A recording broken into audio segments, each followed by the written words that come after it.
Selamat datang di channel Anime Steel. Di sini kekuatan anime hidup. Kalau kamu suka momen epik, pertarungan seru, dan emosi yang mendalam, kamu berada di tempat yang tepat. Dukung channel ini, beri like, tinggalkan komentar, subscribe agar tidak ketinggalan konten terbaru. Terima kasih sudah bersama kami, bersama kita menempa baja anime sejati.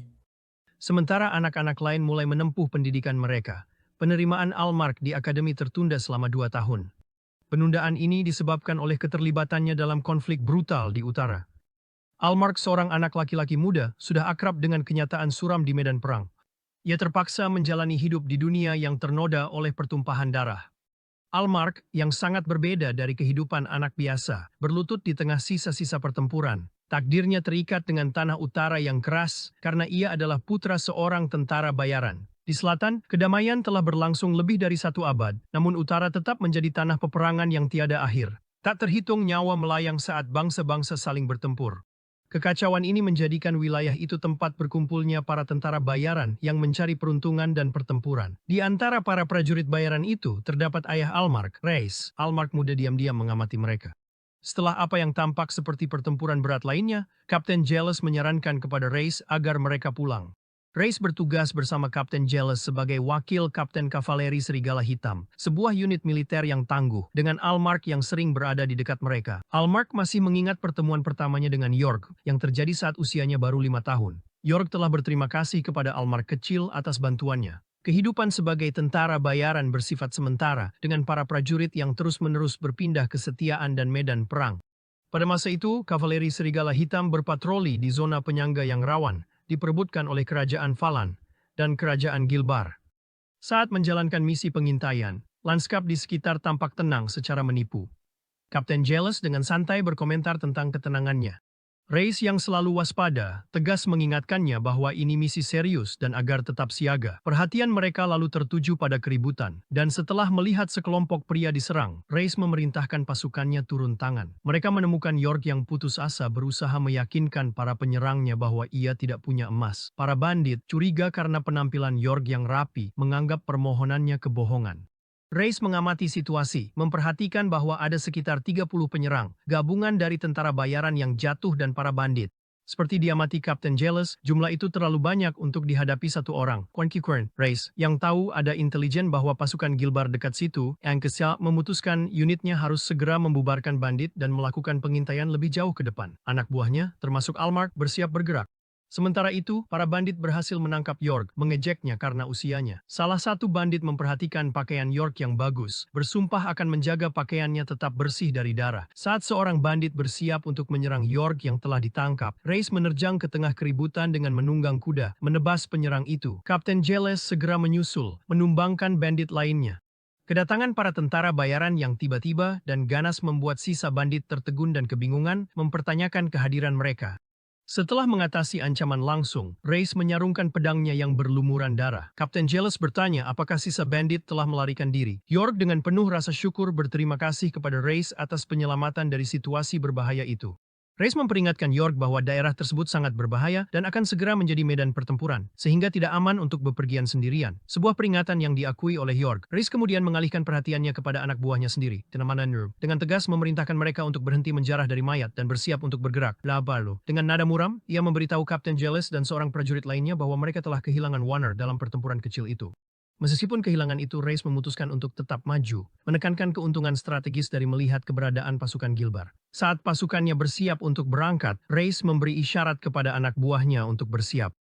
Reis mendekati York dengan sebuah tawaran. Ia menyarankan kepada pria tua itu bahwa unit utama mereka akan segera tiba, dan menyarankan jika York ingin menghindari bepergian sendirian, ia bisa menyebut nama Reis untuk mendapatkan tempat di kereta mereka demi keselamatan. York, yang terkejut, mempertanyakan apakah pengaturan seperti itu diperbolehkan. Reis meyakinkannya, dengan mengatakan bahwa kafilah mereka juga membawa wanita dan anak-anak, dan mereka bisa bepergian bersama menuju perbatasan.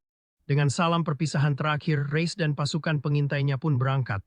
York menyaksikan kepergian mereka, sambil berkomentar bahwa mereka benar-benar telah pergi. Di perkemahan Kavaleri Serigala Hitam, Reis tampak letih akibat upaya mereka baru-baru ini. Seorang prajurit muda memperhatikan kelelahan Reis, dan menyampaikan kabar mengecewakan bahwa belum ada tanda-tanda dari pasukan Gilbar. Reis menegaskan misi mereka yang masih berlanjut, terus maju dan mengamankan jalur suplai untuk pasukan Falan. Saat itu juga seorang wanita mendekat, memanggil Reis dengan membawa kabar penting.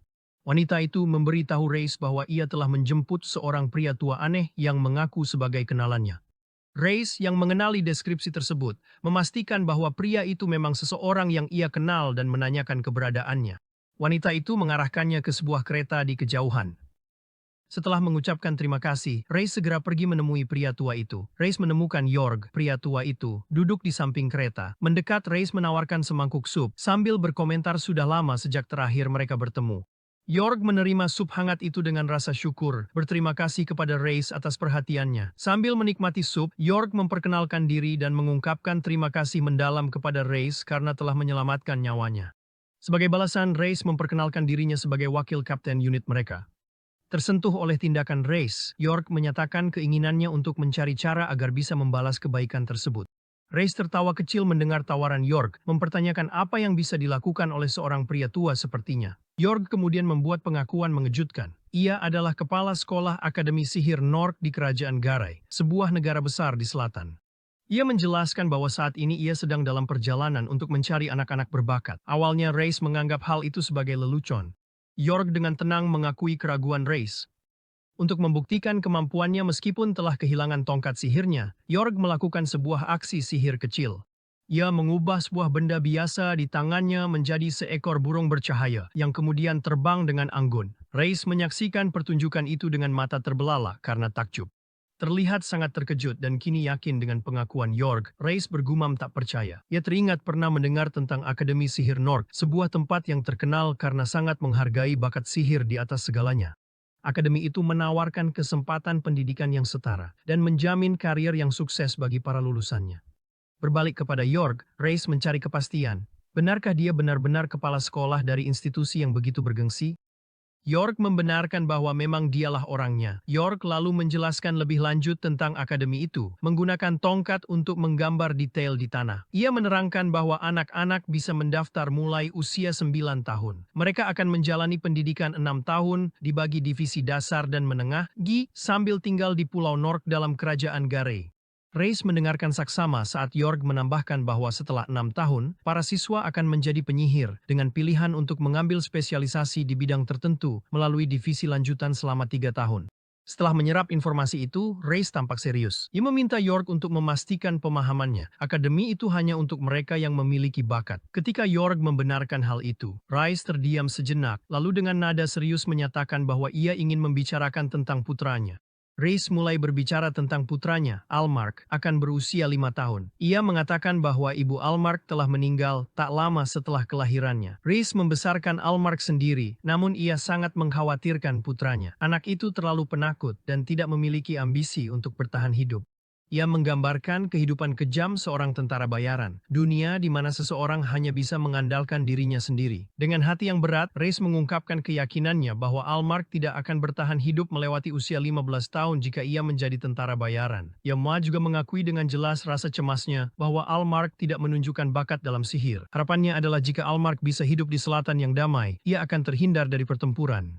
Ia bisa menjalani hidup sesuai keinginannya, sebuah harapan yang didengarkan Jorg dengan pengertian yang tenang. Dengan permohonan yang putus asa, Reis membungkuk dalam-dalam di hadapan Jorg, memohon agar Almark diizinkan masuk ke akademinya.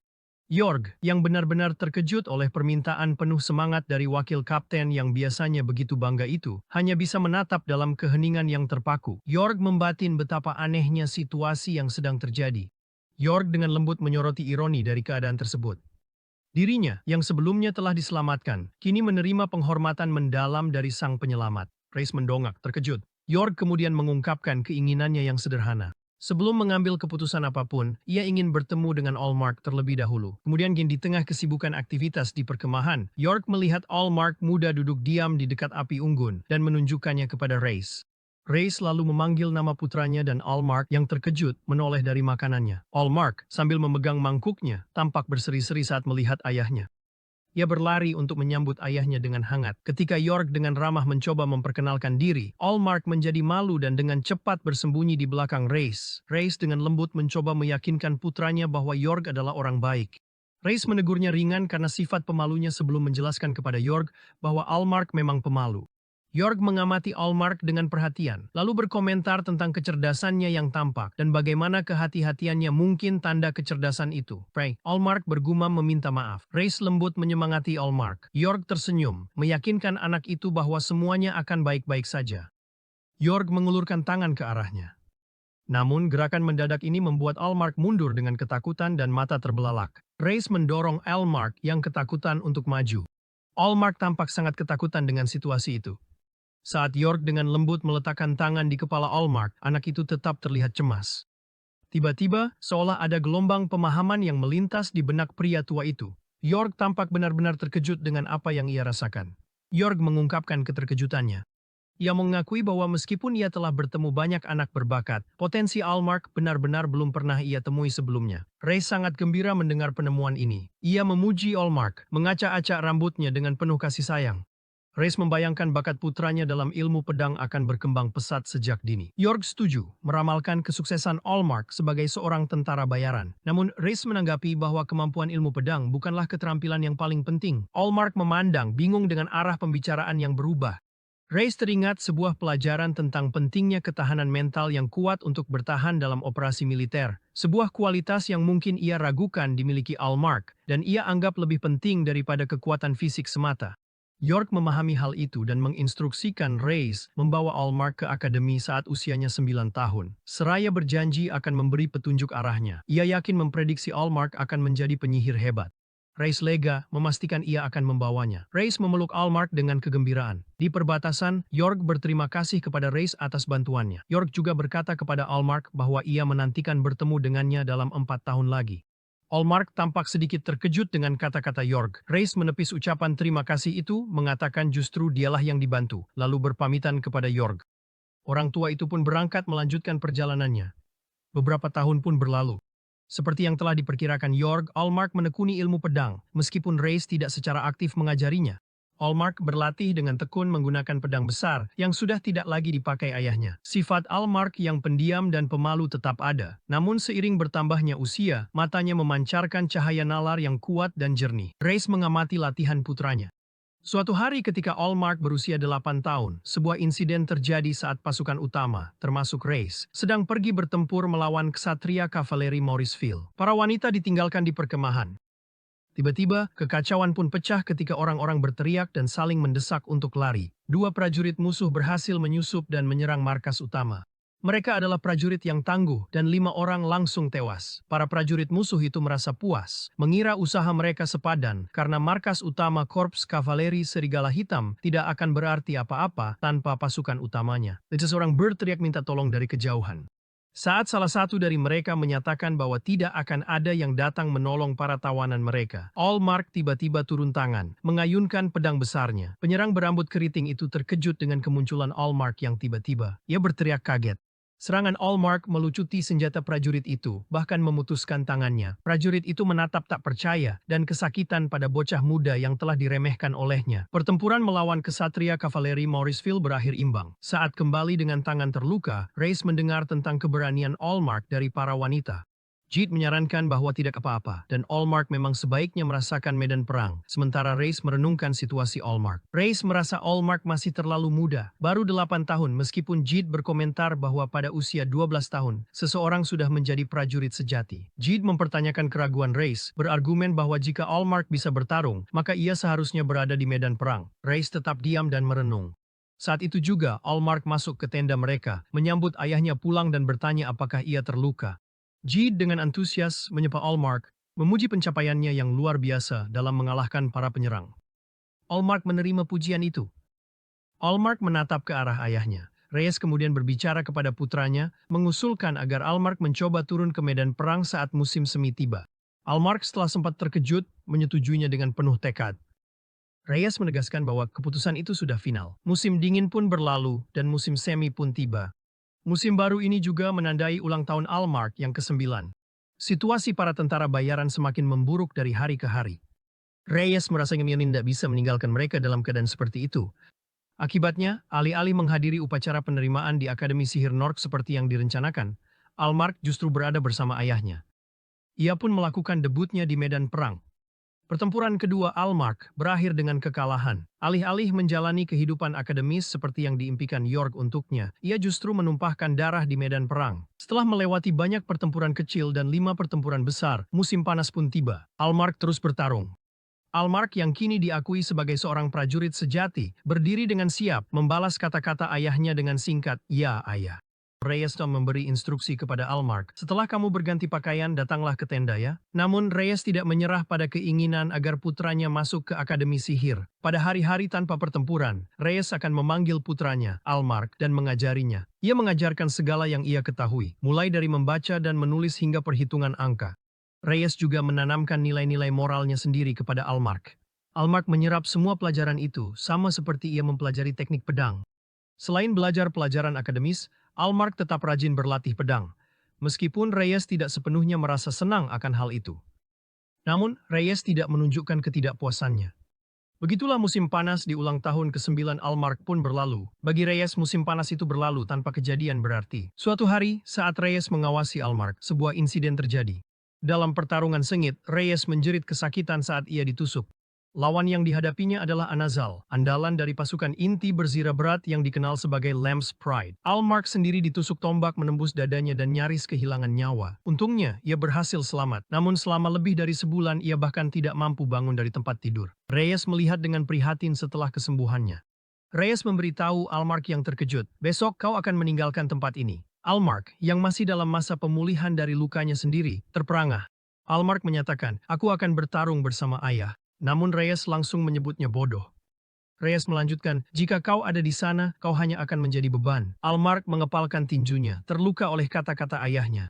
Dengan penuh perlawanan, Almark menyatakan, "Aku akan menjadi lebih kuat." Namun Reyes menjawab, "Hah, sudah terlambat sekarang." Ia menjelaskan, "Kita akan menuju kerajaan Bastia. Mulai sekarang kita akan bertarung dalam pertempuran yang lebih sengit lagi."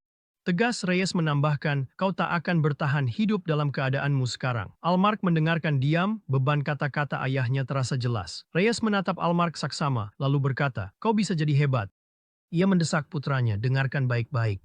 Reyes melanjutkan nasihatnya, menjelaskan, menjadi tentara bayaran adalah pekerjaan yang tidak menguntungkan.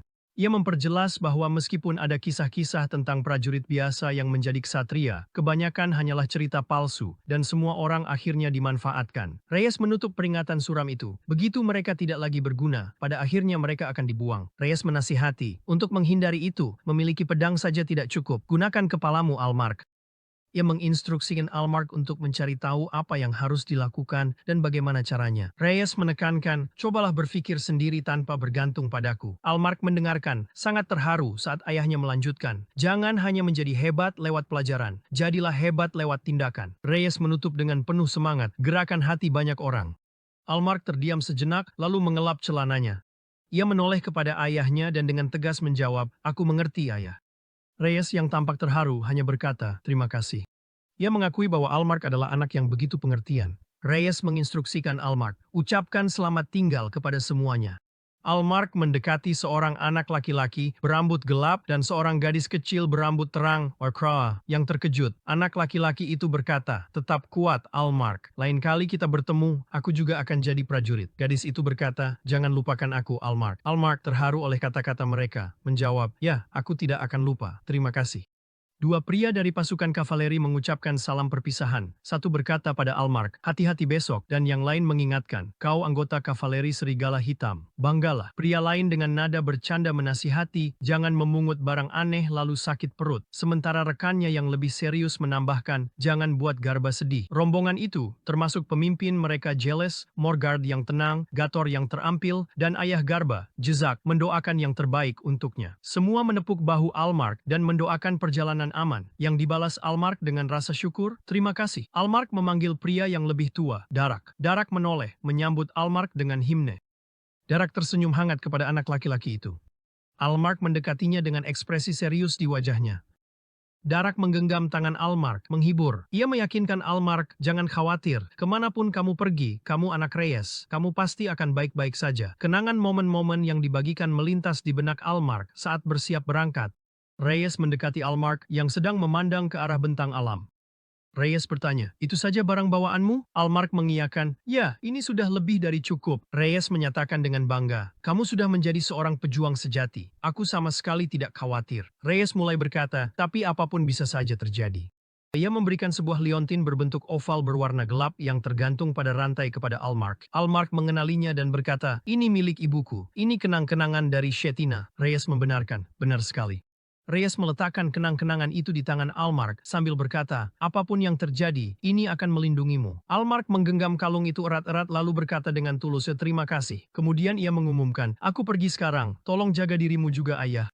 Reyes memandangi kepergian Almark lalu menjawab singkat, Almark melambaikan tangan saat berjalan menjauh sambil berseru, jaga dirimu baik-baik. Almark melanjutkan perjalanan lebih jauh menaiki jalur pegunungan. Oli menghilang di balik puncak bukit. Dengan kalung pemberian ayahnya tergantung di leher. Almark berhenti sejenak dan dengan pelan berkata, selamat tinggal ayah. Dan inilah perpisahan terakhir antara ayah dan anak ini. Untuk mencapai Akademi Sihir Nork, Almark memulai perjalanan berbahaya, harus melewati tanah utara yang penuh bahaya, melintasi wilayah tengah benua yang dikenal sebagai Midlands, dan menjelajah lebih jauh ke selatan. Kesendirian dan kerasnya tanah utara yang sedang beralih dari musim gugur ke musim dingin terasa sangat berat bagi Almark yang baru berusia 9 tahun. Ia menghadapi rasa lapar dan dingin, ia juga menghadapi monster.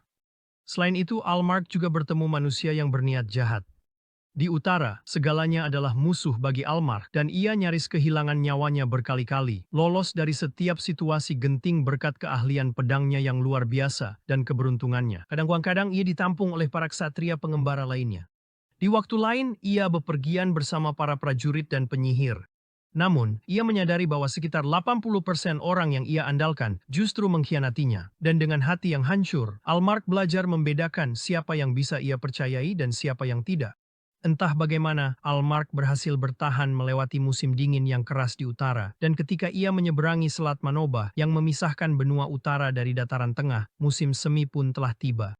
Dataran tengah adalah tanah yang makmur, bebas dari peperangan. Ini adalah sensasi baru bagi Almark, yang lahir dan besar di utara. Ia merenungkan kehidupan damai ini, sebuah kehidupan tanpa perang. Almark mendekati seorang penjual dan meminta untuk membeli makanan. Ketika ditanya dari mana asalnya, Almark menjawab, dari utara. Para penjual itu terkejut, bertanya apakah ia benar-benar datang sendirian dari utara. Wanita itu kagum, memutuskan memberinya lebih banyak. Almark terharu oleh kebaikannya, mengucapkan terima kasih. Di penginapan, Almark membongkar makanan yang diterima. Saat musim gugur tiba, Almark yang berusia 10 tahun melanjutkan perjalanannya. Itu memikirkan betapa baiknya orang-orang di sana dan merenung bahwa ini adalah pertama kalinya ia merasa bepergian itu menyenangkan. Bertanya-tanya apakah semua negara tanpa perang seperti ini. Saat Almark tiba di Departemen Perdagangan Benua, uangnya sudah habis. Jadi ia melanjutkan perjalanannya dengan penampilan seperti gelandangan. Musim dingin di selatan pun tiba dan Almark tidur di luar setiap hari di dekat api unggun. Ia mendapati bahwa musim dingin di selatan tidak jauh berbeda dengan di utara. Sambil menatap langit malam, ia belajar bagaimana berdialog dengan dirinya sendiri. Musim pun berganti dan musim semi tiba. Seorang pria memanggil, Almark, selanjutnya bawa ini. Meskipun Pulau Nork hanya berada di seberang laut, Almark menjawab dengan penuh tekad, ya. Inolikisardio pelabuhan selama sebulan untuk mendapatkan ongkos perjalanan. Akhirnya perjalanan panjangnya pun usai. Almark tiba dengan selamat di Pulau Nork. Ia bertanya pada seorang wanita yang lewat, permisi, apakah Anda tahu di mana Akademi Sihir Nork? Wanita itu menjawab bahwa jika ia terus berjalan lurus di jalan itu, ia akan sampai di sana. Wanita itu menambahkan bahwa lebih dari sepertiga pulau merupakan lahan milik Akademi, membuat Almark terkejut dengan ukurannya. Wanita itu melambaikan tangan saat Almark mulai berjalan. Tiba-tiba, sebuah menara megah yang muncul di hadapannya dan ia bertanya-tanya apa itu. Ian mempercepat langkah menuju menara tersebut. Almark berhenti, terpesona oleh pemandangan itu. Almark bertanya-tanya di mana gerbang utamanya berada. Sebuah kesadaran muncul dalam benaknya saat ia mendekat. Ia berdiri tampak kecil di depan gerbang yang sangat besar, berseru dalam hati, ini sendiri adalah gerbang utamanya. Almark berteriak ke arah gerbang, permisi, apakah ada orang di sini? Seorang penjaga muncul dan bertanya siapa itu. Almark menyebutkan namanya, menjelaskan bahwa ia datang dari utara. Penjaga itu tampak terkejut ketika Almark menyebutkan bahwa ia perlu bertemu kepala sekolah. Penjaga itu dengan acuh tak acuh berkata bahwa kepala sekolah tidak ada di sana. Dia menggerutu tentang anak-anak seperti Almark. Almark tampak khawatir saat penjaga itu menambahkan bahwa ia belum menerima informasi apapun dari kepala sekolah. Dengan penuh perlawanan, Almark menyatakan, "Saya tidak akan pulang. Saya diundang oleh kepala sekolah York untuk menjadi murid di sini." Penjaga itu terkejut, mempertanyakan bagaimana Almark tahu nama kepala sekolah. Penjaga itu menatap Almark dengan curiga. Akhirnya penjaga itu menyerah. "Baiklah, aku akan mengantarmu ke kantor kepala sekolah." Ia menyuruh Almark untuk mengikutinya dan mereka berjalan menuju akademi. Penjaga itu menunjuk ke gedung utama Akademi Sihir North. Ia menjelaskan bahwa murid-murid tingkat dasar akan belajar di sana selama 3 tahun. Almark, yang tampak terkesan, berkata, "Luar biasa sekali." Ia menambahkan, "Aku belum pernah melihat sesuatu seperti ini sebelumnya." Penjaga itu berkomentar bahwa akan sangat bagus jika Almark juga bisa belajar di sana. Saat mereka menaiki tangga, penjaga itu menjelaskan bahwa gedung tersebut berfungsi sebagai sekolah utama, sekaligus tempat tinggal bagi murid-murid tingkat dasar, dan juga menampung kantor kepala sekolah. Almark melihat-lihat ke sekeliling interior megah itu saat mereka berjalan. Mereka melanjutkan perjalanan menyusuri lorong besar yang melengkung. Penjaga itu membawa Almark ke sebuah pintu besar yang penuh ornamen, sambil mengumumkan, "Ini adalah kantor kepala sekolah." Almark menengadah saat penjaga itu meraih gagang pintu. Sebelum mereka bisa masuk, penjaga itu memberitahu Almark, "Pedangmu, maaf, tapi aku harus menyimpannya." Almark yang mengerti menjawab, "Ah, ya," lalu mulai menyerahkan pedangnya kepada penjaga itu. Penjaga itu tampak kesulitan menahan berat pedang yang tak terduga, seraya berseru, apa ini?" Penjaga itu merasa pedang itu sangat berat, sementara Almark memperhatikannya. Penjaga itu mengetuk pintu kantor kepala sekolah, mengumumkan kehadiran Almark. Setelah dipersilakan masuk, penjaga itu membuka pintu sambil berkata, "Permisi," sementara Almark mengintip dari belakangnya. Di dalam kantor yang penuh dengan buku, penjaga itu mengumumkan, "Ini anaknya." Almark disambut oleh kepala sekolah York, seorang pria tua dengan janggut putih panjang yang dikepang, sedang duduk di mejanya. York memperkenalkan diri, "Saya kepala sekolah York, dan kamu siapa?" Penjaga itu menyela, "Pak, dia tadi ada di gerbang utama." Almark teringat seorang pesulap keliling pernah bertanya padanya seperti apa menurutnya wujud roh kebijaksanaan. Penjaga itu meminta maaf kepada York atas gangguan tersebut. Penjaga itu pun menjelaskan alasannya. Sepertinya dia tahu nama kepala sekolah, jadi Almark kemudian memperkenalkan diri secara resmi. "Nama saya Almark, kepala sekolah York." York mengenali nama itu, mengaitkan Almark dengan wakil Kapten Race dari Kavaleri Serigala Hitam. Penjaga itu tampak sangat terkejut saat mendengar nama Serigala Hitam Race disebut. Begitu mendengar nama lengkap Almark dan hubungannya dengan Race, York membanting tangannya ke meja karena terkejut. York berseru, "Aku tidak percaya, benarkah kau putra Race Dono, Almark?" Almark membenarkan identitasnya, seraya menambahkan, "Ya, ayahku pernah bercerita bahwa dulu ia pernah membantumu."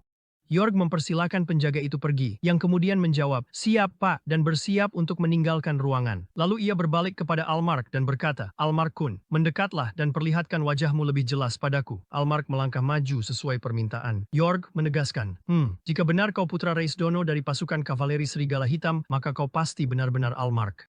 York mulai melontarkan pertanyaan-pertanyaan dengan cepat kepada Almark. "Kenapa kau terlambat 2 tahun? Bukankah usiamu sudah 11 tahun? Dan pakaian apa itu?" York juga penasaran tentang ayah Almark, Race, dan bertanya-tanya apakah dia bersama Almark.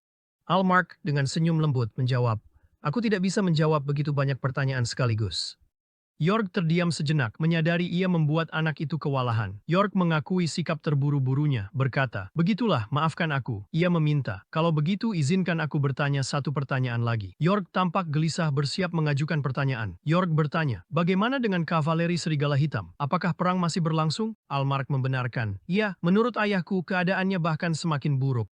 York meratapi situasi itu, menyebutnya menyedihkan. Ia menjelaskan bahwa pertempuran melawan Raja Abyss akan membutuhkan seluruh kekuatan mereka, membuat Almark bertanya, "Raja Abyss?" Mengusir kegelisahannya, York berkata, "Ah, tidak, jangan hiraukan aku, tapi sekarang aku tahu kau benar-benar Almark." York memandang Almark dengan ekspresi lembut dan memujinya, "Kau telah tumbuh dengan sangat luar biasa." Almark menjawab dengan penuh rasa syukur, "Terima kasih banyak." York bertanya kepada Almark, "Almark, bolehkah aku mengajukan satu pertanyaan lagi?" Almark mempersilahkannya, "Ya, silakan."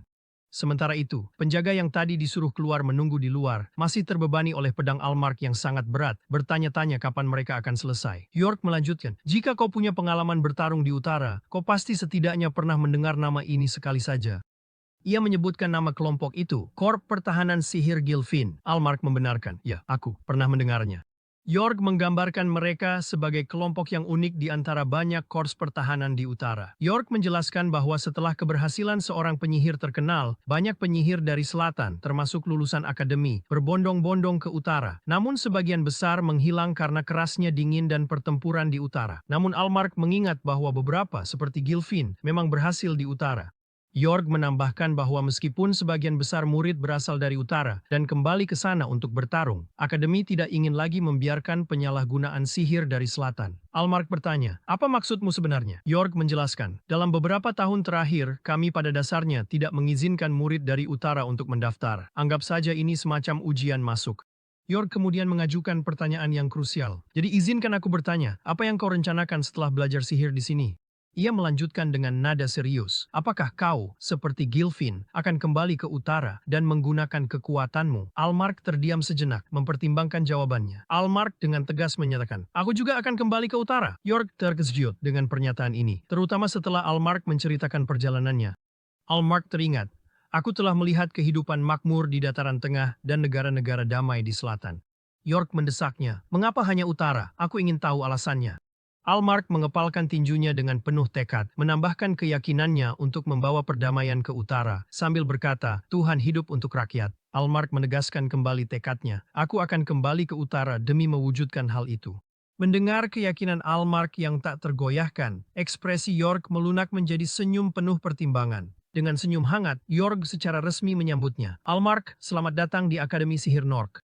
York, sang kepala sekolah, secara resmi menyambut pendatang baru itu ke Akademi Sihir Nork. Anak laki-laki itu, Almark, berdiri diam, menyerap sambutan tersebut. Tiba-tiba, pintu terbuka dan Jet masuk, sambil meminta maaf. Almark tampak jelas terkejut oleh kedatangan Jet yang mendadak. Jet tertawa kecil, berkomentar kepada Almark bahwa ia belum pernah melihat kepala sekolah begitu panik. Ia mengatakan bahwa Almark pasti orang yang luar biasa. Kemudian ia memperkenalkan dirinya sebagai Jed, menjelaskan bahwa kepala sekolah memintanya untuk menjaga Almark dan akan membawanya ke gedung sekolah keesokan paginya, serta menambahkan bahwa ia senang bertemu dengannya. Almark secara resmi memperkenalkan dirinya. Keduanya berjabat tangan, saling bertukar sapaan ramah. Jed kemudian menawarkan untuk mengembalikan pedang Almark, sambil mengakui bahwa pedang itu terlalu berat baginya. Almark menerima kembali pedangnya dengan ucapan terima kasih sederhana. Jed mengungkapkan kekagumannya bahwa Almark bisa membawa senjata seberat itu. Jed dan Almark berada di sebuah meja, diduga sedang mengurus prosedur pendaftaran. Saat mereka meninggalkan kantor, Jed mengumumkan bahwa prosedurnya sudah selesai. Almark berterima kasih kepada Jed atas kerja kerasnya. Jed menunjuk ke arah asrama, namun kemudian menambahkan sebuah catatan. White, ia memberitahu Almark bahwa sebelum pergi ke asrama, ada sesuatu yang harus ia lakukan. Dan Almark pun bertanya apa itu. Jed menatap Almark dengan ekspresi penuh simpati, sambil berkomentar bahwa kasihan sekali, Almark telah kehilangan akal sehatnya karena perjalanan berat yang ia lalui. Kemudian Jed belak-belakan mengatakan bahwa Almark sekarang baunya seperti ikan yang dibiarkan di bawah matahari 2 hari. Jed membawa Almark ke area sumur, mungkin agar ia bisa membersihkan diri. Jed meminta maaf karena membuat Almark menunggu. Ia lalu menginstruksikan Almark mengenakan seragam saat tiba di asrama, karena ia tidak bisa mengikuti kelas dalam keadaan seperti itu. Almark tampak sedikit malu, menyadari kondisi pakaiannya. Jed tampaknya menyadari ketidaknyamanan Almark dan meminta maaf. Jed menyebutkan sebuah rumor yang pernah ia dengar. Ia menceritakan bahwa orang-orang dari utara dikatakan semuanya biadab dan kasar, yang kemudian dijawab Almark dengan tenang bahwa sebenarnya tidak seperti itu. Almark menjelaskan bahwa hanya ada beberapa orang saja yang menikmati membunuh. Jed lalu berkomentar bahwa jarak ke asrama cukup jauh. Almark mengiyakan hal itu dan Jed menawarkan sesuatu padanya. Jed menawarkan jubahnya kepada Almark. Almark terkejut dengan sikap itu, berseru bahwa jubah yang ditawarkan Jed sangat bagus. Jed yang senang mengatakan jubah itu cocok untuknya dan menyarankan Almark memakainya selama mereka berjalan. Almark menerimanya dengan terima kasih dan mengucapkan terima kasih. Saat mereka melanjutkan perjalanan, Jed tampak memikirkan sesuatu tentang Almark, mungkin tentang kemampuan pengamatannya yang tajam, dan membandingkannya dengan seekor elang. Jed berkomentar bahwa Almark adalah seorang tentara bayaran, namun Jed merasakan semacam aura bangsawan darinya yang membuat Almark bingung. Menara-menara bangunan akademi terlihat di kejauhan. Menyadari bahwa asrama masih agak jauh, Jed bertanya pada Almark apakah ia ingin beristirahat. Almark tampak sedikit bingung dengan komentar Jed sebelumnya. Jed berkomentar dengan pengertian bahwa Almark telah berjalan kaki ke sepanjang jalan dari benua itu. Setelah berjalan lebih lama lagi melewati hutan, Git mengumumkan bahwa mereka akhirnya telah sampai. Almark menengadah saat mereka tiba di tujuan mereka. Almark tampak sangat terkejut melihat sebuah bangunan megah seperti rumah bangsawan yang berfungsi sebagai asrama. Git bertanya apakah ia terkejut dan Almark mengakui bahwa ia memang terkejut. Git menjelaskan bahwa asrama itu dibangun berdasarkan desain rumah liburan milik Raja Kerajaan Geli. Git memberitahu Almark bahwa sekitar 100 murid sekolah dasar tinggal di mansion berlantai 4 itu. Meskipun Almark merasa jumlah itu sama sekali tidak terdengar penuh. Almark berkomentar bahwa tempat itu terasa cukup kosong. Almark bertanya-tanya apakah ia juga akan tinggal di sana. Git memastikan bahwa tentu saja semua murid sekolah dasar tinggal di sana. Git menjelaskan bahwa semua orang saat ini sedang berada di gedung utama untuk mengikuti pelajaran. Itulah sebabnya suasananya sangat sepi. Git menyarankan agar mereka mulai dengan menyapa kepala sekolah dan Almark setuju. Git menggambarkan kepala sekolah sebagai seseorang yang agak berisik, namun ia juga meyakinkan Almark bahwa kepala sekolah adalah orang yang baik. Mereka tiba di sebuah pintu bertuliskan kantor pengelola. Git bersiap untuk mengetuk, sambil menyebutkan bahwa Bu Maya seharusnya sudah menerima pesan tentang kedatangan mereka selama proses pendaftaran. Git memberitahu Almark bahwa tidak perlu mengetuk karena pintunya selalu terbuka, dan mendesaknya untuk segera masuk. Almark setuju untuk masuk. Git membukakan pintu untuk Almark. Almark melangkah ke dalam ruangan yang tampak kosong, merasa bingung. Dia lalu memperhatikan kursi goyang yang bergerak sendiri, dan menyadari dengan sedikit terkejut bahwa bahkan pengurus di Akademi Nordsea dapat menggunakan sihir tembus pandang. Almark terkejut. Tiba-tiba Maya, sang kepala sekolah, muncul di hadapannya. Git menyapa Maya dan memperkenalkan Almark, menjelaskan bahwa ia akan bergabung bersama mereka mulai hari itu. Almark, setelah pulih dari keterkejutannya, membungkuk sopan dan menyapa Maya. Maya, yang sibuk dengan rajutannya, dengan singkat menepis segala cerita berlebihan. Ia mengatakan bahwa Almark akan tinggal di sana sampai lulus dari departemen dasar, jadi ia tidak boleh menangis mencari susu ibunya. Ia harus makan di kantin sekolah 2 kali sehari, pagi dan malam, atau Maya yang akan membereskan kekacauannya. Dan jika ada keluhan soal makanan, sebaiknya disampaikan langsung ke kepala koki. Ia juga memperingatkan Almark agar tidak mengeluh tentang kamar yang sempit atau tempat tidur yang keras, meskipun penampilannya terkesan bangsawan dan mengenakan jubah. Maya mengingatkan Almark untuk selalu ingat bahwa ada 100 murid yang tinggal di sana. Maya memberitahu Git bahwa kamar Almark adalah nomor 31 di lantai 3, namun Git terkejut mengingat bahwa ia mendengar kamarnya nomor 341. Maya tanpa ragu mengalah dan berkata bahwa jika Git yang bilang begitu, pasti benar. Ia kemudian menyerahkan kunci kamar 341, sambil bertanya apakah Almark masih punya pertanyaan lain. Almark memastikan bahwa saat ini ia tidak memiliki pertanyaan. Kunci itu jelas bertuliskan 341. Git lalu berpamitan pada Maya dan mereka bersiap untuk pergi, dengan Git menyuruh Almark untuk mengikutinya. Almark sempat ragu sejenak sebelum beranjak, membuat Git bertanya ada apa. Almark, sambil menggenggam jubahnya, kembali menegaskan bahwa ia bukan anak yang diistimewakan. Saat mereka berjalan, Git dengan ceria mengingatkan Almark bahwa kamarnya ada di lantai 3, dan bertanya apakah ia merasa jubah itu berkualitas bagus. Ia lalu berandai-andai dengan nada setuju tentang betapa hebohnya Maya jika melihat apa yang ada di balik jubahnya.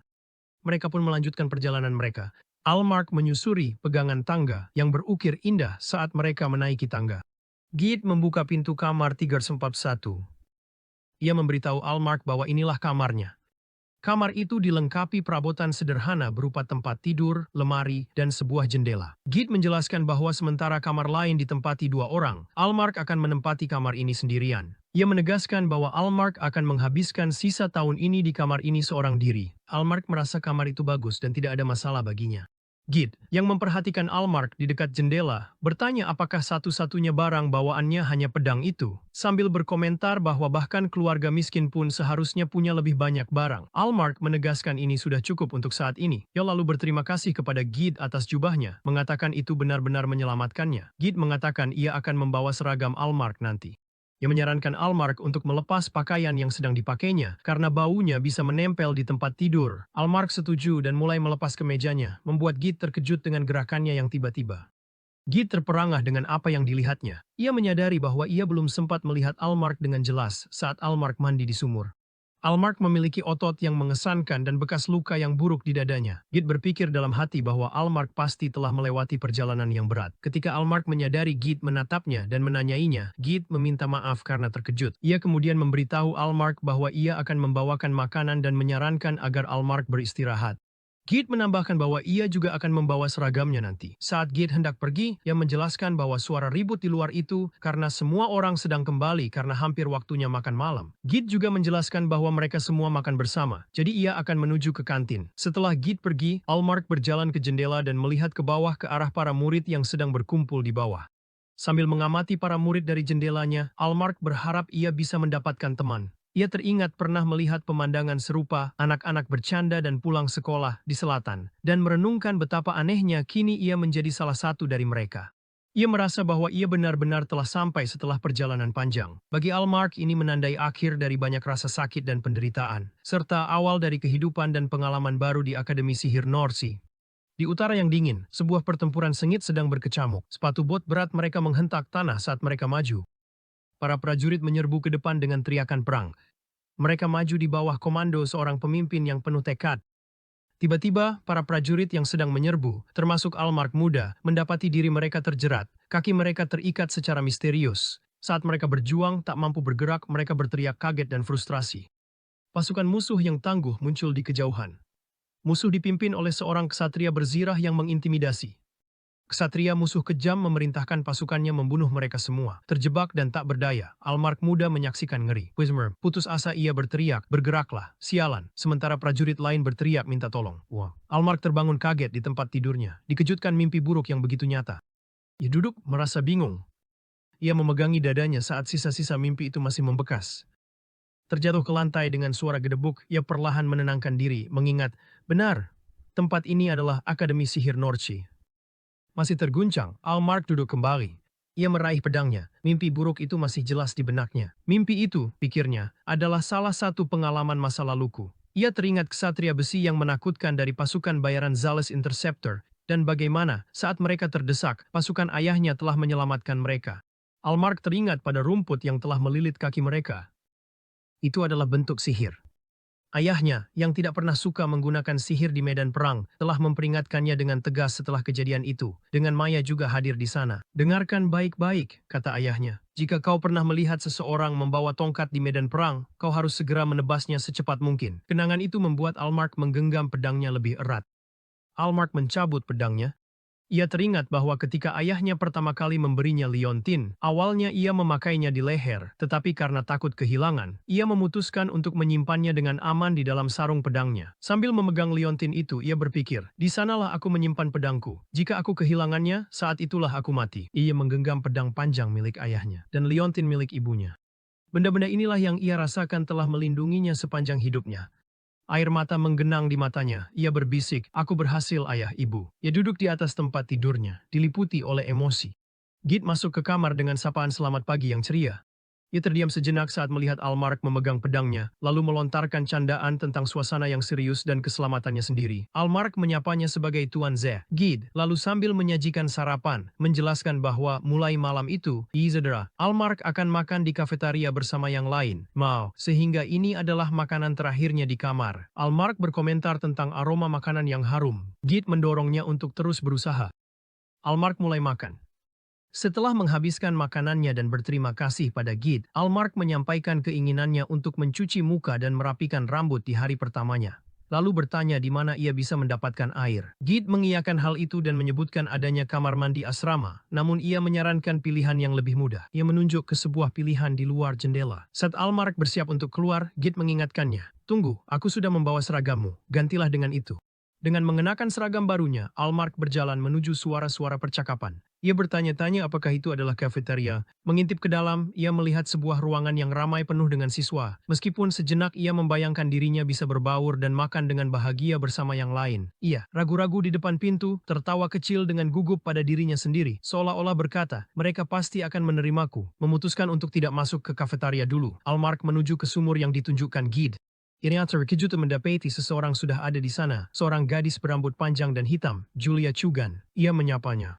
Setelah mengetahui namanya dan bahwa ia baru tiba kemarin, gadis itu langsung mengenalinya. Allmark terkejut karena ia tahu bahwa dirinya adalah murid pindahan.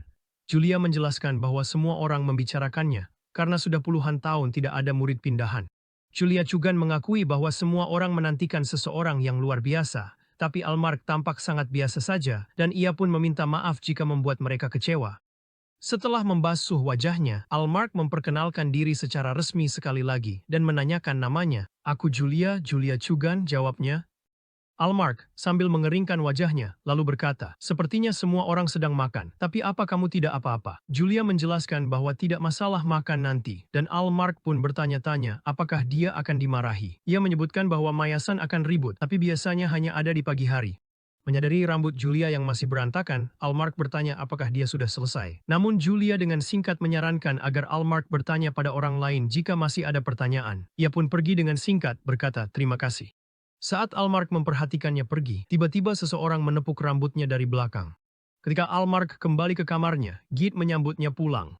Git memuji pedangnya yang hebat, meski ia mengaku kurang paham pedang. Almark bilang pedang itu banyak rusak di perjalanan, dan merupakan hadiah dari ayahnya. Meski tidak yakin pedang itu istimewa, Git juga memuji penampilannya kokoh.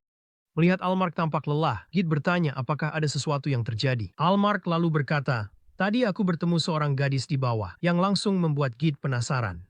Almark mengungkapkan bahwa nama gadis itu adalah Julia Chugan. Git meringis dan berkata, Julia, ya? Dia memang agak galak, bukan? Almark mengiyakan. Git terkekeh, paham bahwa Almark belum menemukan harapan besar dari akademi itu. Jadi gadis pertama yang kau temui adalah Julia? Sungguh sial, keluh Git, berharap Almark bisa bertemu seseorang yang lebih lembut, seperti Wendy. Tepat saat Almark bertanya siapa Wendy, suara lonceng pun terdengar, membuat Git berseru panik. Git dengan tergesa-gesa memberitahu Almark bahwa sudah larut, dan ia harus segera berganti seragam, karena mereka harus pergi ke gedung sekolah. Almark mengangguk dan dengan tergesa-gesa menerima seragam itu. Almark, yang kini sudah mengenakan seragamnya, dipanggil oleh Git. Git terus mendesaknya untuk bergegas. Mereka pun berlari menuju gedung sekolah. Almark teringat bahwa saat ia masih di utara, pandangannya tentang para penyihir cukup negatif. Ayahnya pernah menggambarkan mereka sebagai sekelompok orang jahat. Jadi ketika ayahnya, Rais, mengatakan bahwa ia pada akhirnya akan belajar sihir, Almark sangat terkejut. Ia telah belajar menggunakan pedang sendiri, berharap mungkin ayahnya akan berubah pikiran. Pada saat itu, Almark tidak bisa membayangkan hidup tanpa menjadi seorang tentara bayaran. Namun, Rais tidak pernah mengubah pendiriannya, dan sehari sebelum Almark pergi, ayahnya menceritakan seluruh kisah kepadanya. Saat itulah Almark memutuskan untuk berhenti menjadi tentara bayaran. Meskipun Almark selalu ingin menjadi tentara bayaran, ia lebih ingin membuat ayahnya bahagia. Ia ingin ayahnya bangga padanya. Ia juga tidak ingin ayahnya berpikir bahwa ia takut pada sihir. Almark merenung bahwa ia adalah putra seorang tentara bayaran yang pemberani dan ingin membuktikan keberaniannya sendiri kepada semua orang. Namun pandangannya tentang sihir pun berubah. Ia menyadari bahwa sihir hanyalah bagian kecil dari dunia yang luas. Ia menyadari bahwa sihir di utara tidaklah sama dengan sihir dari selatan, karena sihir itu sangat melekat dalam kehidupan masyarakatnya. Sekarang Jadesingya telah melangkah maju, dan tujuan barunya adalah membawa sihir ke utara untuk membantu orang-orang. Git memanggil Almark untuk ikut bersamanya. Almark menjawab dengan yakin dan berlari untuk menyusul. Dengan tekad baru, Almark menatap ke depan. Git memuji seragam Almark, dan Almark menyatakan bahwa ia akan menjadi seorang penyihir, sambil berterima kasih kepada Git atas pujiannya. Saat mereka berjalan melewati hutan yang diterpa cahaya matahari, Git mengungkapkan kegembiraannya. Git menyadari bahwa ini adalah pertama kalinya Almark bersekolah. Git yakin bahwa itu akan menyenangkan. Namun Almark tampak sedang melamun. Terkejut, Almark mengeluarkan suara kecil saat Git menanyainya. Git melihat ekspresi termenung Almark dan bertanya ada apa dengannya. Git mengamati bahwa Almark tampak sedang memikirkan sesuatu. Git dengan malu-malu mengakui bahwa jelas sekali Almark sedang sibuk dengan pikirannya. Kemudian dengan ragu-ragu, ia mengatakan kepada Almark bahwa sebenarnya ia tidak ingin mengatakan hal seperti ini. Git mengungkapkan kekhawatirannya bahwa pekerjaan ayah Almark mungkin tidak akan diterima dengan baik di akademi. Almark memastikan bahwa yang dimaksud Git adalah ayahnya yang seorang tentara bayaran. Git menjelaskan bahwa sudah 100 tahun tidak ada perang di wilayah itu, dan pertempuran yang ada sekarang hanya melawan monster. Hal ini membuat sebagian orang memandang rendah para tentara bayaran, memperlakukan mereka seperti orang biadab. Git dengan cepat meminta maaf, menyadari bahwa kata-katanya mungkin terdengar kasar. Git memperjelas bahwa meskipun tidak semua orang berpandangan seperti itu, memang ada kecenderungan, terutama terkait para tentara bayaran. Almark menyela, mengatakan bahwa meskipun pengamatan Git mungkin ada benarnya, orang-orang di sana, termasuk Git sendiri, tidak benar-benar memahami situasi penuh mengenai kelompok tentara bayaran dari selatan. Salah kaprah yang umum adalah bahwa orang-orang dari utara hanya saling membunuh tanpa alasan. Almark mendengarkan dalam diam sejenak. Almark merenung bahwa Jade memang benar. Selama perjalanannya di selatan, ia pernah bertemu dengan orang-orang yang bertindak persis seperti yang digambarkan. Mereka percaya diri mereka benar-benar jauh dari peperangan. Mereka memandang orang-orang yang terlibat dalam perang sebagai barbar bodoh. Almark sendiri juga tidak menginginkan perang, namun mengadopsi pola pikir seperti itu akan menjadi masalah baginya. Itu akan mengkhianati jalan hidupnya sendiri. Meski ada kemungkinan kesulitan, Almark menegaskan dalam hati, tapi aku tetaplah putra dari Reis, tentara bayaran yang gagah berani. Sementara itu Jade tampak gelisah. Jade merenungkan betapa kepala sekolah York telah memberinya tugas yang kejam. Jade terus memikirkan situasinya. Menyadari bahwa menyembunyikan pekerjaan ayah Almark adalah beban berat bagi anak berusia 11 tahun. Mengungkapkan kebenaran kemungkinan besar akan membuatnya dicemooh oleh orang lain. Jika itu satu-satunya masalah, mungkin tidak apa-apa, tetapi akademi adalah institusi kerajaan. Sebanyak apapun mereka mengatakan tidak peduli dengan asal-usul, melihat situasi di utara saat ini dan kondisi para lulusan dari sana, tetap saja ada kerumitan. Mengakui diri sebagai anak seorang tentara bayaran membutuhkan keberanian yang luar biasa. Bahkan dokumen resmi Almark mencantumkan pekerjaan ayahnya sebagai pandai besi. Jade menyadari ketidakbahagiaan Almark akan hal ini, dan mencatat bahwa bahkan bangsawan dari utara pun tidak diterima di akademi. Jade memperingatkan Almark bahwa jika ia memilih untuk mengungkapkan pekerjaan asli ayahnya, ia akan menghadapi kesulitan besar di akademi. Almark mendengarkan dengan saksama. Sebuah kilas balik memperlihatkan Reis menasihati Almark kecil untuk menggunakan penilaiannya sendiri. Reis mengatakan kepadanya untuk berpikir sendiri tentang apa yang harus ia lakukan dan bagaimana melakukannya, tanpa bergantung padanya. Almark mengingat kata-kata ayahnya. Kembali ke masa sekarang, Almark menyatakan kepada Jade bahwa ia bangga menjadi putra ayahnya, tetapi ia tidak akan mentolerir siapapun yang mengejeknya. Almark mengakui bahwa selama perjalanannya, ia belajar bahwa ia tidak bisa hanya bertindak berdasarkan emosi. Almark diam-diam meminta maaf kepada ayahnya, merasa bersalah. Jade memahami keputusan Almark. Ia kemudian memberitahu Jade bahwa ia tidak akan membicarakan tentang ayahnya. Jade meminta maaf karena telah memaksa membahas hal itu. Ia kemudian mengumumkan bahwa mereka hampir sampai dan memberi isyarat agar mereka melanjutkan perjalanan. Mereka tiba di gerbang sekolah yang mengesankan. Seorang Swanner Fia berdiri di dekat sana dan Jade bertanya apakah dia adalah Nona Fiore, wali kelas Almark. Jade tampak senang mendengarnya. Nona Fiore berbalik dan menyapa mereka. Dia mengonfirmasi identitas Almark. Nona Fiore memperkenalkan dirinya sebagai guru kelas yang akan menjadi tempat Almark pindah. Almark membungkuk sebagai salam saat Nona Fiore tersenyum. Jade memberitahu Nona Fiore bahwa ia akan menitipkan Almark kepadanya. Nona Fiore berterima kasih atas usahanya dan memintanya tidak khawatir. Jade mengatakan kepada Almark untuk datang ke gerbang jika butuh bantuan. Almark berterima kasih kepada Jade sambil menjabat tangannya. Simis, Nona Fiore lalu memberitahu Almark bahwa kelas mereka ada di lantai 3 dan mereka harus segera pergi. Ia menjelaskan bahwa ia akan memberitahu Almark tentang kelas sambil berjalan. Sambil berjalan, Nona Fiore menjelaskan divisi sekolah dasar adalah program 3 tahun. Setiap tingkat memiliki satu kelas terdiri sekitar 15 murid. Selama berada di sana, Almark akan mempelajari pendidikan umum dasar bersamaan dengan teknik dasar sihir. Ich menambahkan bahwa pada tahun ketiga, biasanya semua siswa sudah memiliki penguasaan tertentu terhadap sihir, namun ia menyarankan Almark untuk tidak terburu-buru. Nona Fiore menyebutkan bahwa ia mendengar Almark memiliki bakat luar biasa dalam sihir, dan meyakinkan bahwa ia pasti akan bisa menggunakannya. Ia mendorong Almark untuk mengasah kemampuannya dengan hati-hati dan Almark pun setuju. Sambil berjalan, Fia dengan ceria menjelaskan bahwa kehadiran Almark akan membuat jumlah murid di kelas menjadi 16, sehingga lebih mudah untuk membentuk pasangan, dan ia berharap Almark bisa segera menemukan teman. Tak lama kemudian mereka berhenti di depan sebuah pintu. Fia memberi isyarat, menandakan bahwa inilah ruang kelasnya. Almark berhenti sejenak dengan sedikit raut gugup di wajahnya. Ia lalu meraih gagang pintu. Almark mendorong pintu kelas yang berderit pelan. Melangkah masuk untuk mengamati ruangan dan teman-teman barunya yang sudah duduk di bangku masing-masing. Di dalam beberapa murid sudah duduk di meja mereka masing-masing. Seorang murid dengan rambut terang yang agak bergelombang menunduk dengan ekspresi merenung. Kaugan, Laila, dengan rambut hitam panjang khasnya, menyandarkan dagu di tangannya, tampak sedang berpikir. Shifei Torki duduk dengan ekspresi serius, rambut hitamnya yang berduri sangat mencolok. Sementara itu Muzan, dengan sikap ceria dan rambut hitamnya yang mengembang, memberikan senyum lembut dari mejanya. Almark berdiri di samping Fia, mengamati ruang kelas. Fia kemudian melangkah maju untuk menyapa para murid, mengucapkan selamat pagi dan menyatakan niatnya untuk memperkenalkan murid pindahan. Ia melanjutkan, menjelaskan bahwa mulai hari ini, Almark akan menjadi anggota ke-16 di kelas mereka dan memperkenalkannya sebagai Almark Kun. Akhirnya, ia mendorong semua orang untuk saling akrab, sementara para murid memperhatikan teman baru mereka.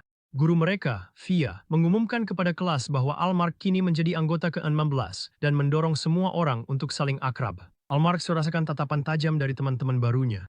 Sementara itu, Norris dengan antusias melihat Julia di seberang kelas. Ia mengamati ruangan, bertanya-tanya di mana tempat duduknya. Saat Almark bersiap untuk berbicara, Wendy memperhatikannya sambil tersenyum. Fia meminta Almark untuk memperkenalkan diri. Almark berkata si Almark berasal dari kerajaan Arneti. Dengan rendah hati, ia meminta agar mereka mau menerimanya dengan baik. Dalam hati, ia bertekad untuk tidak berbohong tentang asal-usulnya dari kerajaan utara. Fia kemudian menjelaskan bahwa Almark masuk terlambat karena alasan pribadi dan meminta dukungan dari seluruh kelas. Wendy bertanya kepada Fia tentang tempat duduk Almark. Fia mengarahkan Almark untuk duduk di sebelah Wendy. Wendy menyapa Almark dengan hangat dan ia membalas sapaan itu dengan ramah. Setelah Almark duduk, Fia mengumumkan dimulainya pelajaran. Fia meminta para murid untuk membuka buku pelajaran mereka. Melihat Almark tidak membawa buku, Wendy dengan ramah menawarkan untuk berbagi. Wendy menunjukkan buku pelajaran pengantar sihir miliknya kepada Almark, yang diterima Almark dengan penuh rasa terima kasih. Pelajaran Fia membahas pengetahuan tentang dunia mereka, termasuk 4 agung, 8 makhluk, dan 11 makhluk kecil. Setelah Fia mengakhiri kelas hari itu, Almark merasa agak kebingungan dengan banyaknya informasi yang disampaikan. Ia memutuskan bahwa ia perlu meminta penjelasan lebih lanjut nanti. Saat hari berakhir, sekelompok murid yang terdiri dari Musan, Nelson, Norris, dan Lilte mendekati Almark sambil berkomentar bahwa hari sudah mulai gelap. Norris dengan antusias menanyai Almark tentang kedatangannya yang terlambat, alasan tidak memiliki nama belakang, pekerjaan ayahnya, dan di mana letak Arneti. Almark menjelaskan bahwa ia adalah rakyat biasa, ayahnya seorang pandai besi keliling, dan Arneti terletak jauh di utara. Musan kemudian bertanya seberapa jauh ke utara tempat itu. Almark memastikan bahwa letaknya bahkan lebih jauh ke utara daripada kerajaan Forte, yang membuat Musan terkejut. Nelson memastikan bahwa Arneti terletak melewati Chuhara dan Forte. Norris terkagum-kagum dengan jauhnya jarak di seberang Selat Manoba.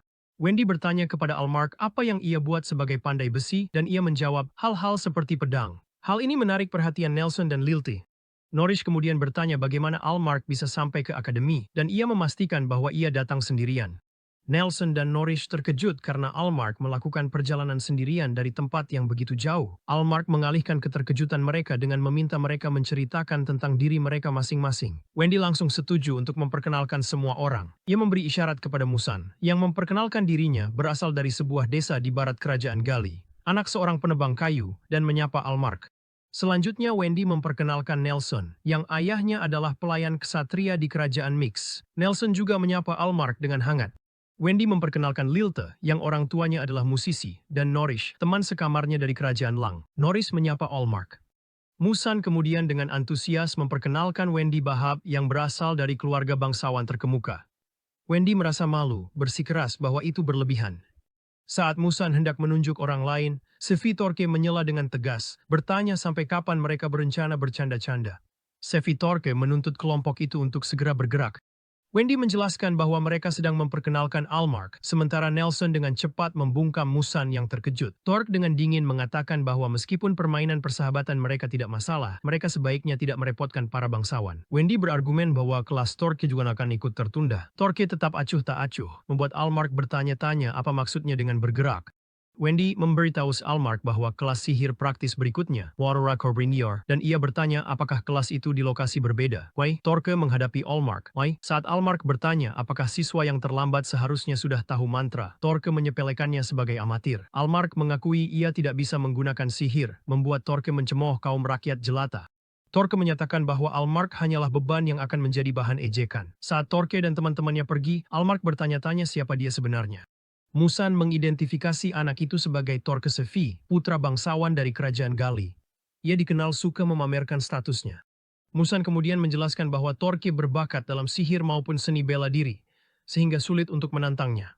Almark mempertanyakan soal seni bela diri, dan Nelson membenarkan bahwa itu memang bagian dari kurikulum, sementara Musan menambahkan bahwa Torque adalah yang terkuat kedua di kelas. Terkejut, Almark bertanya siapa singa terkuat pertama, dan Musan menyebut Wallace, perwakilan kelas. Wendy membenarkan kekuatan Wallace dan mengajak mereka untuk segera menuju kelas. Para murid tiba di area latihan sihir. Para murid mulai menempati tempat mereka. Beberapa di antaranya saling bercakap-cakap. Seorang instruktur yang tampak tegas, Profesor Ilmis, maju ke depan untuk memulai pelajaran. Ia menginstruksikan setiap murid untuk menyalakan lampu hanya dengan kekuatan sihir mereka, tanpa bantuan tongkat. Para murid pun mulai melakukan latihan tersebut. Lilte memusatkan perhatian dengan sungguh-sungguh. Musan berhasil menyalakan lampunya.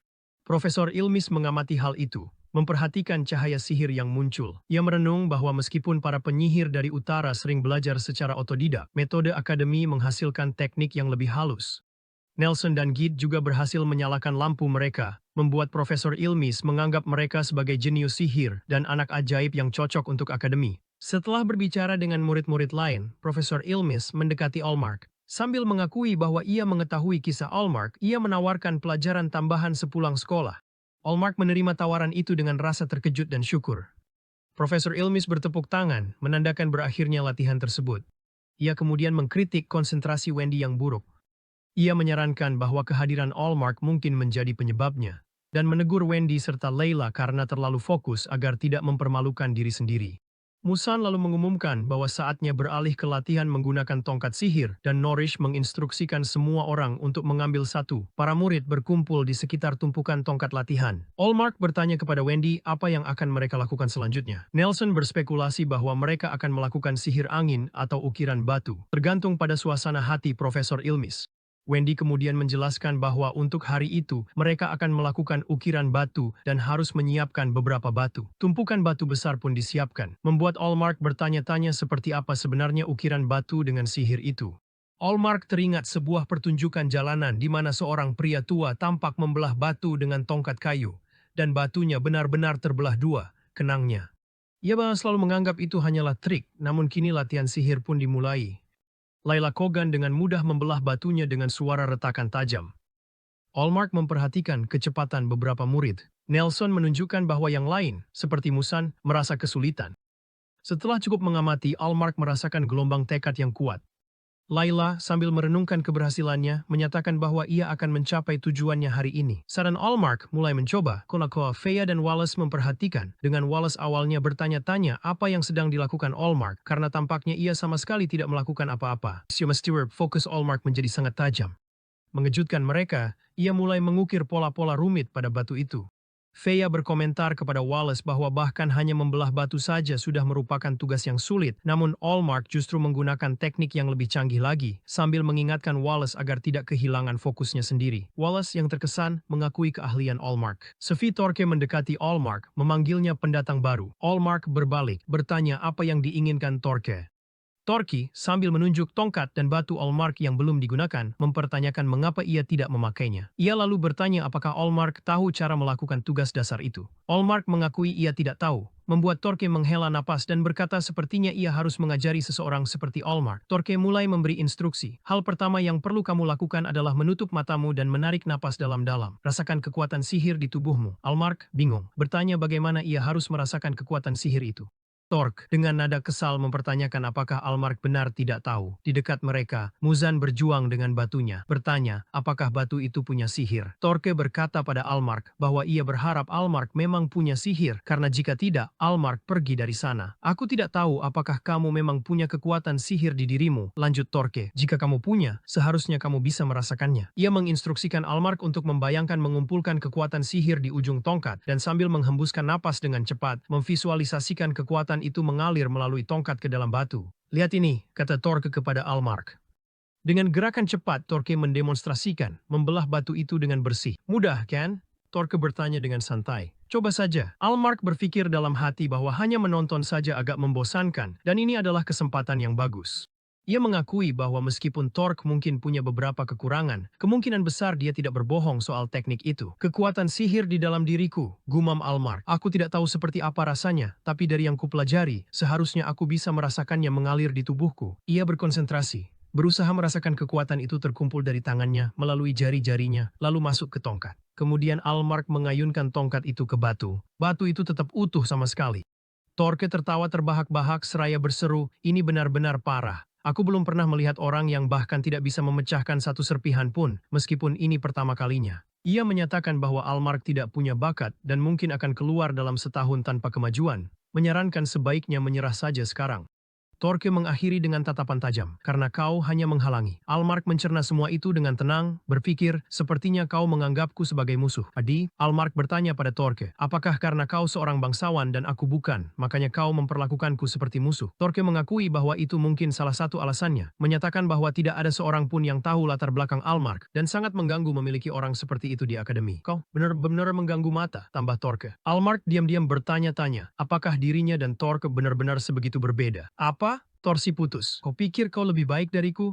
Tentu saja aku lebih baik. Jangan samakan aku dengan orang sepertimu, yang bukan siapa-siapa.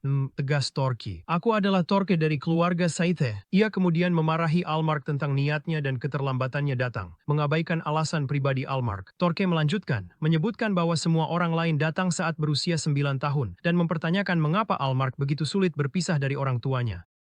Almark membenarkan bahwa itu memang berat baginya. Torke mencemooh pemikiran naif itu, memprediksi Almark akan tertinggal dan pergi. Waktu yang dihabiskan untukmu sia-sia, tegas Torque, lalu membalikkan badan. Setidaknya bagiku.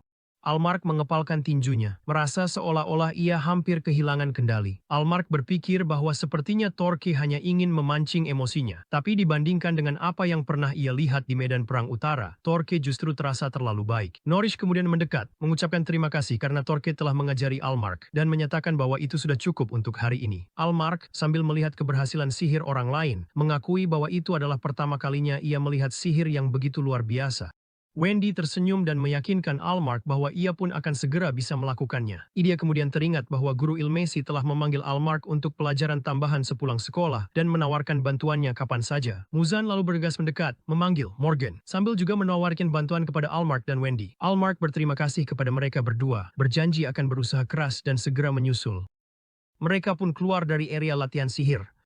Di belakang mereka sisa-sisa latihan membelah batu, termasuk batu-batu yang berhasil dibelah, berserakan di tanah. Kemudian, saat makan siang, Nelson memanggil Almark. Almark membenarkan bahwa ia memang makan dengan cepat. Nelson dan Muzan mendekat, berkomentar tentang betapa cepatnya Almark makan dan bertanya-tanya apakah ia benar-benar lapar. Nelson menawarkan roti kepada Almark dan ia menerimanya. Almark berpikir mungkin ia perlu mempertimbangkan kembali dan menyesuaikan kebiasaan makannya agar bisa lebih mudah berbaur. Setelah kelas siang berakhir, Almark pergi menemui gurunya. Guru Ilmese sudah menunggu, dan Almark menyapanya. Ilmese berkata, tapi kurasa kita belum perlu menggunakan tempat ini. Guru Ilmese menyarankan, mari kita ganti lokasi. Setelah mereka berada di ruangan yang berbeda, Ilmese memulai dengan bertanya kepada Almark apakah menurutnya tongkat atau jubah diperlukan untuk menggunakan sihir. Almark beralasan bahwa karena baik guru maupun murid mengenakan jubah dan semua penyihir membawa tongkat, pasti itu memang diperlukan untuk sihir. Begitu ya, jawab Ilmese, memastikan bahwa Almark memang pernah melihat dan mengetahui tentang para penyihir. Almark menjawab bahwa ia pernah melihat mereka saat dalam perjalanan menuju akademi. Baiklah, Almark, kata guru Ilmese. Di tempat ini, lupakan semua yang kamu ketahui tentang penyihir. Almark terkejut. Ilmese menjelaskan bahwa apa yang telah dilihat Almark hanyalah penampilan luar para penyihir. Ia kemudian bertanya, apakah Almark tahu nama lain untuk penyihir, yaitu mereka yang mengendalikan kekuatan tak kasat mata. Ilmese menekankan bahwa inti dari seorang penyihir bukanlah pada penampilannya, melainkan pada apa yang tidak bisa dilihat. Dan jika Almark ingin belajar di akademi, ia harus memahami hal itu. Ia harus memulai dari sana. Ilmese menjelaskan bahwa sihir yang akan dia ajarkan mencakup berbagai hal, dan Almark tidak akan membutuhkan tongkat atau jubah untuk menguasainya. Almark kemudian bertanya, ina mongpi semua penyihir membawa tongkat dan mengenakan jubah. Almark berpikir bahwa Ilmese tampak cerdas dan sudah banyak mengetahui tentang dirinya. Ilmese menjelaskan bahwa meskipun kata-kata mungkin mudah, kata-kata bisa menghambat pemahaman bagi seseorang sepintar Almark, lalu menyuruhnya untuk menutup mata. Segala sihir dimulai dengan meditasi, kata Ilmese.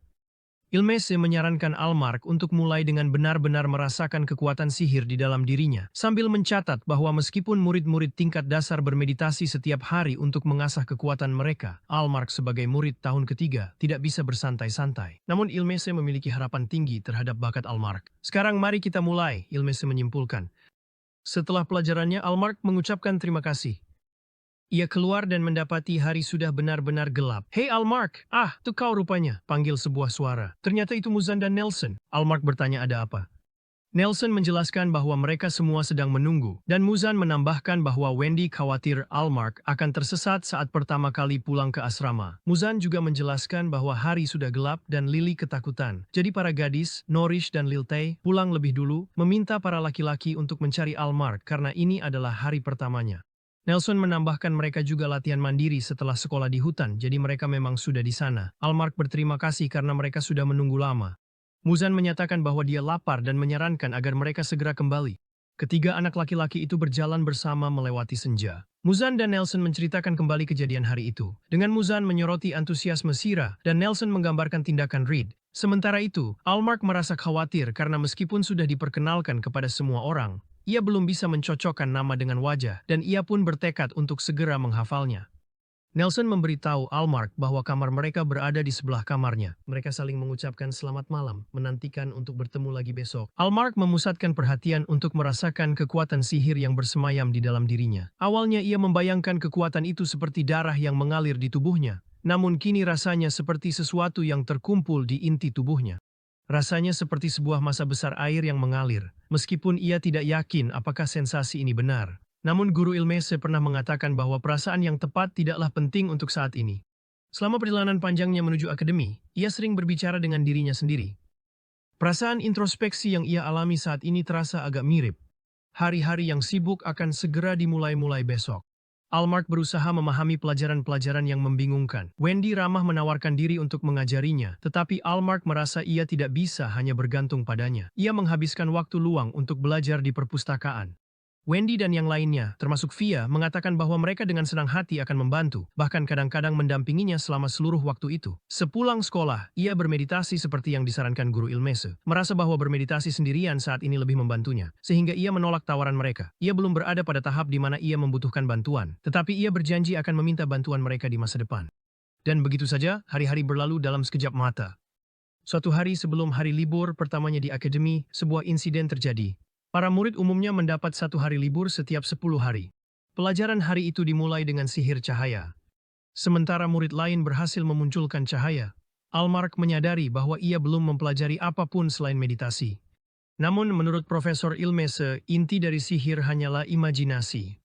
Almark bertanya-tanya bagaimana ia bisa membayangkan kekuatan sihir di dalam dirinya dan mengubahnya menjadi sihir nyata, sambil mempertimbangkan apakah ia bisa memvisualisasikannya sebagai cahaya kecil di tangannya. Ia mencoba membayangkan sebuah cahaya yang kecil, tetapi tidak berhasil. Ia merasa dirinya memang tidak bisa melakukannya. Selanjutnya, guru Ilmese mengumumkan bahwa mereka akan mempraktikkan sihir angin, menginstruksikan mereka untuk menciptakan hembusan angin yang sangat lembut, lalu memperkuatnya hingga cukup kuat untuk menggoyangkan pohon kecil dengan keras. Almark memperhatikan dengan saksama. Di sisi lain, Norish, yang kesulitan dengan ukiran batu, tampaknya lebih cocok dengan latihan ini.